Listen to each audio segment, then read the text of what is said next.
News bell network మీడియాకు స్వాగతం. శ్రీకాకుళం జిల్లా పాతపట్నం నియోజకవర్గం తెలుగుదేశం పార్టీ కేంద్ర కార్యాలయంలో ఘనంగా మినీ మహానాడును నిర్వహించిన పాతపట్నం శాసనసభ్యులు మామిడి గోవిందరావు. ముందుగా తెలుగుదేశం పార్టీ జెండా ఆవిష్కరించిన పాతపట్నం నియోజకవర్గం శాసనసభ్యులు మామిడి గోవిందరావు తెలుగుదేశం నాయకులు, అభిమానులు మినీ మహానాడు కార్యక్రమంలో భాగంగా తెలుగుదేశం పార్టీ వ్యవస్థాపకులు దివంగత నేత నందమూరి తారక రామారావు విగ్రహానికి పూలు మాలలు వేసి నివాళులర్పించిన శాసనసభ్యులు, అభిమానులు, నాయకులు. అనంతరం పాతపట్నం నియోజకవర్గం శాసనసభ్యులు ఈ కార్యక్రమాన్ని ఉద్దేశించి ప్రసంగించారు.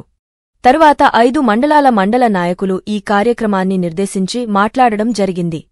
ఈ కార్యక్రమంలో పెద్ద సంఖ్యలో తెలుగుదేశం నాయకులు, కార్యకర్తలు, అభిమానులు పాల్గొని విజయవంతం చేశారు. ఇక్కడికి వచ్చేసిన తెలుగుదేశం కార్యకర్తలందరికీ, కేఎస్ఎస్ కుటుంబ సభ్యులందరికీ తొలగిపోయిందా చెప్తున్నాను. వాస్తవాల పరిగణనలో తీసుకొని మన అభివృద్ధి అంటే ఏంటి చూపించండి.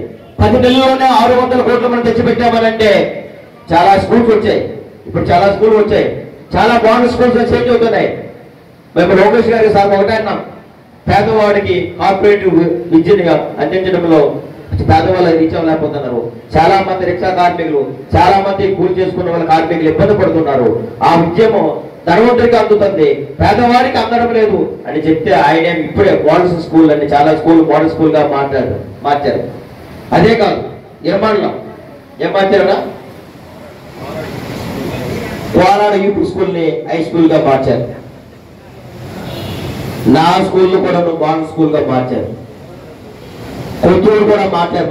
అంటే పేదవాడు కూడా సరైన విద్య రావాలి.